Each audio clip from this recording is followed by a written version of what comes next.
አስባችሁታል? ግን አሁን የምትጠቀሙት አይፎን 70 ፕሮ ማክስ 15 16 ፕሮ ማክስ እንግዲህ የማክሴፍ ቻርጀር ቢኖረው ቻርጅ የሚሰኩበት ቦታ ላይ ልክ የላፕቶፓችን አይነት ቻርጅ የሚሰኩበት ልክ ፎቶ ላይ እንዳለችው ማለት ነው እንደሱ አይነት ቢኖረው አሁን እንደሚታወቀው 2023 እና 2022 አካባቢ ነው ወደ ታይፕ ሲ ተዘዋወረው። ከዛ በፊት ላይትኒንግ ነበር የሚጠቀመው። እንዲሁም የአይፎን ሪቮሉሽናቸውን ስንመለከት እንደውም ከዚህ በፊት የነበሩትን ወደ 3 አይነት ቻርጀር ነበር የሚጠቀሙት።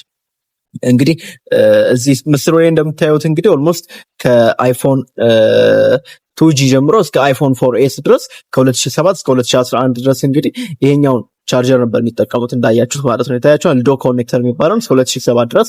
ከዛ በኋላ ደግሞ ከአይፎን 5 ጀምሮ ደግሞ እስከ አይፎን 14 ፕሮ ማክስ አካባቢ ድረስ ይሄኛው ላይትኒንግ ነበር የሚጠቀሙት። አይፎን 15 ጀምሮ ደግሞ ዩኤስቢ-ሲ ነበር የሚጠቀሙት ማለት ነው። አክቹሊ ግን አስበው ነበር ላይክ ይሄኛውን የማክሴፍ ለማድረግ በእርግጥ እንደዛ ራሱ ቢያስቡ የአውሮፓ ዩኒየን አይፈቅድላቸውም፣ ይከለክላቸዋል። ማክሴፍ አይፎን ላይ እንዲደረግ አይፈቅድም ማለት ነው። አስባችሁታል? ግን ላይክ በቃ ምንም ዋይርለስም አያስፈልግም። በቃ ማክሴፍም አለው ቻርጀራችሁ። ሀሳባችሁን ኮሜንት ላይ አስቀምጡልኝ።